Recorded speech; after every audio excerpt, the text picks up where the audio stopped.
말씀을 다 증거했고 이제 유튜브에 올리면서 음성 녹음이 안 들어간 것을 확인해 가지고 다시 촬영을 하게 되었습니다.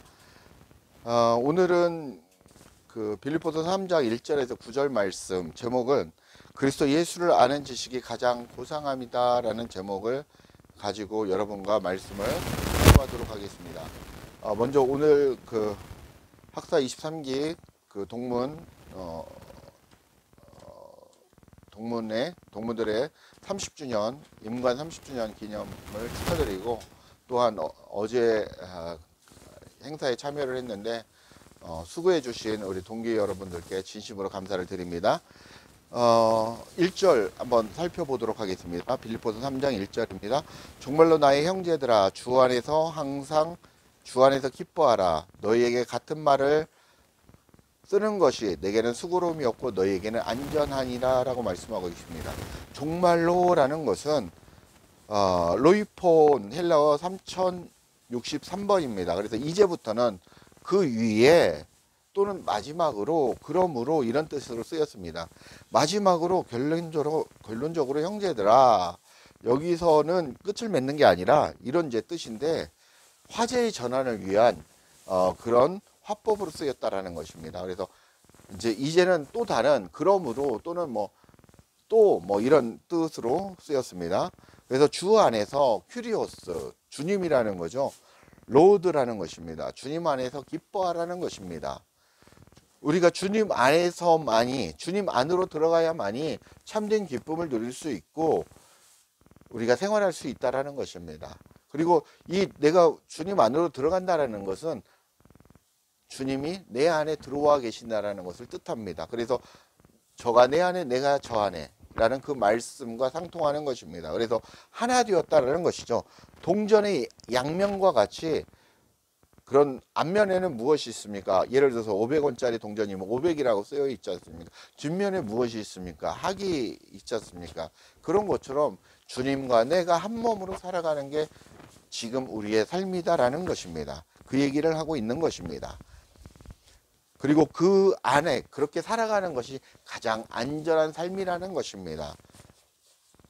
우리를 보호해 주시고 어떤 위험과 어떤 환경에서도 우리를 보호해 주시고 안위해 주시는 분이 바로 그리스도, 그 분이라는 것입니다. 그래서 우리가 그리스도 안에서 안으로 들어감으로 말미암아 그렇게 안전하고 기쁨을 누릴 수 있다라고 하는 게 1절 말씀입니다. 2절 보면 개들을 삼가고 행악하는 자들을 삼가고 손할례당을 삼가라 라고 얘기하고 있습니다. 개들은 이방인들을 얘기합니다. 유대인들 중에 개들을 이방인들을 가리킬 때 사용했는데 성도들을 괴롭히는 유대주의의 행악자들을 표현한 것입니다. 그래서 그 개는 유대인들의 행악자를 표현한 거고, 행악자로 얘기하는 것은 율법주의, 형식적이고 어떤 세속적인 것을 하는 율법주의적 유대인들, 악한 일꾼들이라는 것입니다. 그리고 손할례당이 있는데, 손할례당은 장로의 유전을 따르고 형식주의를 추구하는 그런 율법주의를 따르는 사람들이 바로 손할례당이라는 것이죠. 그래서 이런 개와 행악자와 손할례당이 이방인들을 삼가라 라는 것입니다. 멀리하라 라는 것입니다. 떠나라 라는 것입니다. 왜? 근무자 척하고 군주자 척한다고, 근무자 흑하고 군주자 척한다고 그들과 같이 접하게 되면 그들에게 물든다라는 것이죠. 그래서 아예 떠나라, 멀리하라, 그런 얘기를 하고 있는 것입니다. 정리하면 전통주의, 율법주의, 행함을 중시하는 그런 자들을 멀리해라, 이런 자들은 그리스도와 상관이 없는 그런 이방인이다라고 얘기를 하고 있는 것입니다. 3절입니다. 하나님의 성령으로 봉사하며 그리스도 예수로 자랑하고 육체를 신뢰하지 않은 우리가 곧 할례당이다라는 것입니다. 2절의 반대적인 말이 3절인데 바로 할례당이라는 거죠. 할례당이라는 것은 무엇을 할례당이라는 것입니까? 유대인들은 전통 유대교를 따르는 자들은, 유대주의자들은 난지 8일 만에 할례를 행했습니다. 지금 우리가 얘기하는 포경 수술을 얘기하는 겁니다. 그때 당시 할례를 행했죠. 그게 이제 외적인 전통을 따르는 그게 아니라 어디에 할례를 하라는 것이요, 여러분의 마음에 할례를 하는 것입니다. 할례의 의미는 무엇입니까? 나는 죽었습니다. 그래서 나는 당신을 온전히 따르겠습니다. 그리고 당신과 함께 하겠습니다라는 그런 고백입니다. 나는 죽었고 나는 당신의 것입니다 라는 그런 고백이 바로 할례의 의미입니다. 그래서 여러분은 마음의 할례를 받으라고 성경은 말씀하고 있는데, 로마서 2장 28절 29절과 골로새서 2장 11절을 찾아보면 읽겠습니다. 로마서 2장 28절, 무릇 표면적 유대인이 유대인이 아니요 표면적 육신의 할례가 아니니라. 29절, 오직 이면적 유대인이 유대인이며 마음의 할례는 마음에 알지니 영에 있고 율법 조문에 있지 아니한 것이라. 그 칭찬이 사람에게서가 아니요 다만 하나님에게서니라 라고 말씀하고 있습니다. 여러분 어디에 할례를 해야 된다고 말씀합니까? 마음의 할례를 해라 라고 얘기하고 있습니다. 골로새서 2장 11절 말씀에 보면 또 그 안에서 너희가 손으로 하지 아니한 할례를 받았으니 곧 육의 몸을 벗는 것이요 그리스도의 할례니라 라고 했습니다. 육적인 할례가 아니라 영적인 할례를 행하라는 것입니다. 그게 마음의 할례를 얘기한다. 그렇게 똑같이 얘기를 하고 있는 것입니다. 자, 3절에 보면 그리고 이 할례당의 특징에 대해서 얘기를 합니다. 할례당의 특징이 무엇입니까? 하나님의 성령으로 봉사하는 자라는 것입니다. 하나님의 성령으로 봉사하는 자가 바로 할례당이 하는 일이라는 것입니다. 전통이나 형식에 지배받지 않고 누구의 인도하심? 성령의 인도하심을 받는다는, 성령의 지배, 하나님의 지배를 따라서 생활하는 자다라고 얘기를 드리는 것입니다. 두 번째, 그리스도 예수를 자랑하는 자라는 것입니다. 그리스도 예수를 자랑하는 자는 그리스도와 하나 된 자, 연합한 자는 천국의 삶, 기쁨의 삶을 누리니까 그 보물인 그리스도를 자랑하게 되어 있다라는 것입니다. 너희가 진짜 하나님의 거룩한 처소가 되어져 가고 있다면 너희 안에 있는 그 생명, 그리스도를 누구에게? 그 안에 그리스도가 없는 자에게, 이방인들에게 또는 이웃에게, 가장 가까운 가족에게 그리스도 생명을 증거해야 된다, 가르쳐야 된다라는, 여러분이 가르치는 게 아니고 성령께서 가르치지만 전에 여러분의 입으로 말로 전하는 흐레아적인 복음을 증거해야 되는 삶이 바로 여러분의 삶이라는 것입니다. 그게 우리가 해야 될 그런 삶이라는 것이죠. 그리고 세 번째, 육체를 신뢰하지 않는 자라는 것입니다. 사도 바울이 뒤에서 얘기했지만 나는 1% 중에 1%, 세계 1%에 속하는 최고의 최고다, 베스트 오브 베스트다, 그런 사람이었다, 그렇게 얘기를 합니다. 그런 육적인, 명예적인, 외적인 그런 모든 것들에 육신에 속하지 않고 무엇을 따르는 자? 영을 따르는 자라는 것입니다. 하나님의 성령을 따르는 자라는 것입니다. 그리고 성령을 의지하는 삶을 사는 자가 바로 할례당, 예수 그리스도를 따르는 자다라고 성경은 오늘 얘기하고 있는 것입니다. 4절부터 6절을 보겠습니다. 오늘은 9절까지 하는데 4절부터 6절은 앞에서 설명한 바와 같이 누구에 대해서 얘기를 하냐면 사도 바울의 삶에 대해서 얘기를 합니다. 육적인 바울의 모습에 대해서 설명을 하고 있습니다. 4절 한번 보겠습니다.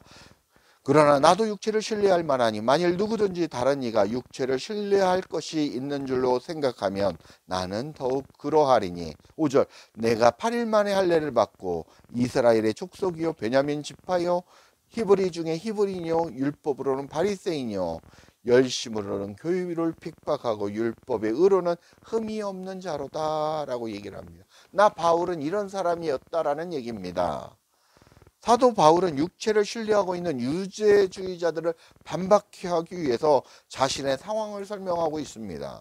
나는 누구보다도 유대주의 오브 유대주의라는 겁니다. 나는 최고의 유대주의자였다라는 것입니다. 유대의 전통에 따라서 8일 만에 할례를 받았을 뿐만 아니라 이스라엘 족속의 정통 혈통을 가지고 있는, 그렇게 태어난 바울이라는 것입니다. 그리고 베냐민 지파는 누구였습니까? 야곱이 가장 사랑한 아내 라헬의 아들 베냐민의 후손입니다. 그래서 베냐민 지파인데, 베냐민 지파에서 누가 나옵니까? 바로 사울 왕과, 초대 왕이었던 사울 왕과 영적인 지도자였던 사도 바울이 베냐민 지파를 통해서 태어납니다. 그래서 베냐민 지파요. 베냐민 지파에 대해서 더 설명을 해야 되는데 그 이제 길어지니까 생략하겠습니다. 생략하고 히브리 중에 히브리인이요라고 하는 설명이 있습니다. 이것은 무엇이냐면 어머니 아버지 모두 다 정통적인 히브리인이었다는 것입니다. 그래서 나는 진짜 정통 히브리인이다. 너희들 이방인들이 이방인의 피가 섞인 그런 히브리인들도 많은데 나는 그런 게 아니라 진짜 히브리인이야. 이런 얘기를 하는 것입니다.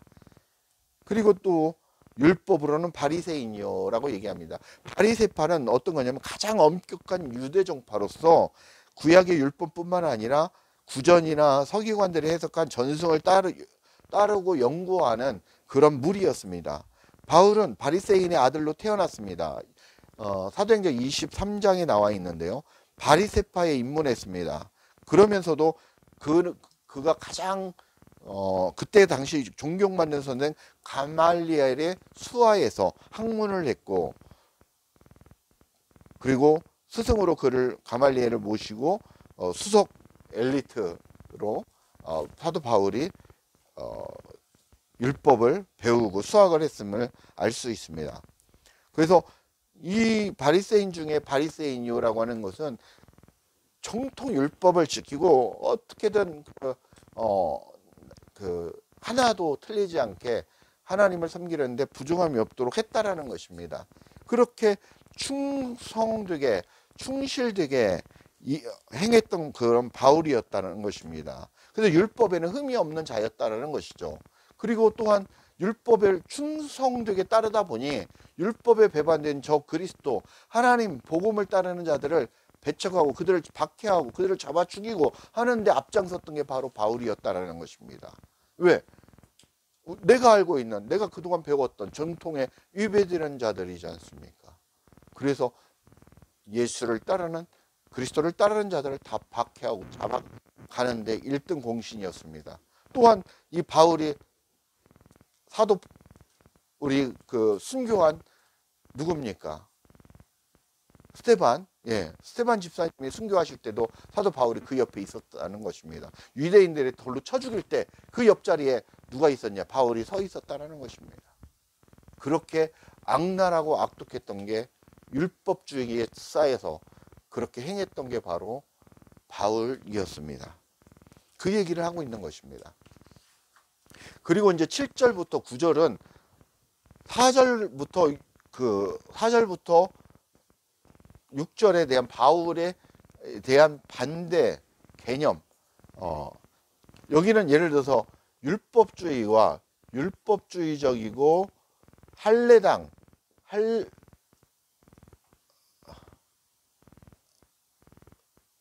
손할례당이라고 할까요? 손할례당이었다면 여기는 우리가 얘기하면 복음주의고 마음의 할례를 받은 자들에 대해서 얘기를 하고 있습니다. 자, 그러면 7절부터 한번 살펴보겠습니다.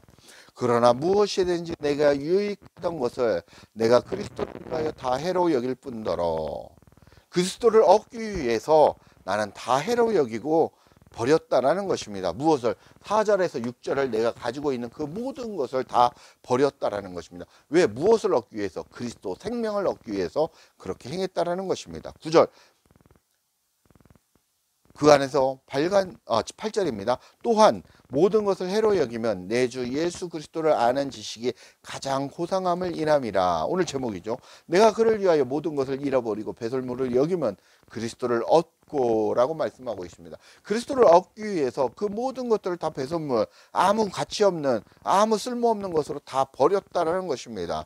이것들은 나에게 해를 주는 것이지 나에게 유익을 주지 않는다라는 것입니다. 세상적으로는 내가 삐까번쩍하고 명예를 얻고 멋있어 보이고 하지만 결론은 이것들이 나에게 나를 해하는 그런 것으로 존재한다라는 것입니다. 그래서 나는 다 이것을 버렸다. 그리스도를 얻는데 방해가 된다라는 거죠. 그래서 나는 다 이것들을 버렸다라고 고백을 하는 것입니다. 9절, 그 안에서 발견되려 함이니 내가 가진 은은 율법에서 난 것이 아니요 오직 그리스도를 믿는 믿음으로 말미암은 것이니 그 곧 믿음으로 하나님께로서부터 난 의다라고 얘기를 하고 있는 것입니다. 그 안에서 발견되려 한다는 것은 바울 사도가 그리스도와 연합되어 그렇게 하나님께 인정받고 싶다라는 거죠. 인정받고 그렇게 하나님으로부터 칭찬을 받기를 원한다라는 것입니다. 그러니까 나는 다 필요 없고 나는 생명 되신 그리스도만이, 복음 되신 그 그리스도만이 내 안에 계시면 된다라는 것입니다. 충만해지면 된다라는 것입니다. 그래서 사도 바울은 무엇라고 합니까? 내 주 그리스도 예수를 아는 지식이, 예수에 대해서 알아가고 그 알아가는 만큼 내가 성장하고 내 믿음이 성장하는 으로 말미암아 내가 하나님과 하나 되고 종국에는 내가 없어지는 그래서 오직 누구만이 남는 그리스도만이 남는 그런 삶을 우리가 살아가야 함을 얘기하고 있는 것입니다. 그 은은 그리스도를 통해서 그리스도로 말미암아 우리가 얻는 것이라는 것입니다. 그래서 우리가 기독교 교리에서 칭의라고 하지 않습니까? 예수 그리스도를 통하여 우리가 의인이라 칭함을 받았다라고 하는 내용입니다. 하나님으로부터 인정을 받았다, 그런 내용입니다. 그래서 칭의입니다. 여러분이 오직 그리스도를 통해서만이 우리가 의인이요 또 하나님께 갈 수 있다라는 것을 우리가 명심해야 된다라는 것입니다. 그래서 나라는 존재가 공의의 존재가, 의의 존재가 되었다라는 것을 얘기하고 있는 것입니다. 그래서 믿음이라는 존재로, 의의 존재로, 그리스도와 하나 된 존재로 내가 이 땅을 살아간다라는 것입니다. 여러분과 저가 그렇게 이 땅을 살아가야 된다라는 것입니다. 말씀을 맺겠습니다. 사도 바울은 최고의 가문과 최고의 학식과 최고의 부와 명예를 누리는 유대인의 모든 조건을 갖추고 있었음에도 불구하고 어디에서 만났습니까? 다메섹 도상에서 예수 그리스도를 만남으로 말미암아 모든 것을 다 배설물로 여기고 다 버렸습니다. 그랬던 것처럼 우리의 육적인 외적인 할례가 중요한 것이 아니라 저와 여러분은 마음의 할례를 받고 그리스도와 연합되어 순전하신 흠이 없으신 그분을 닮아가는 인생을 살아가시는 저와 여러분이 되시길 주 예수 그리스도의 이름으로 간절히 축복하고 축원합니다. 감사합니다.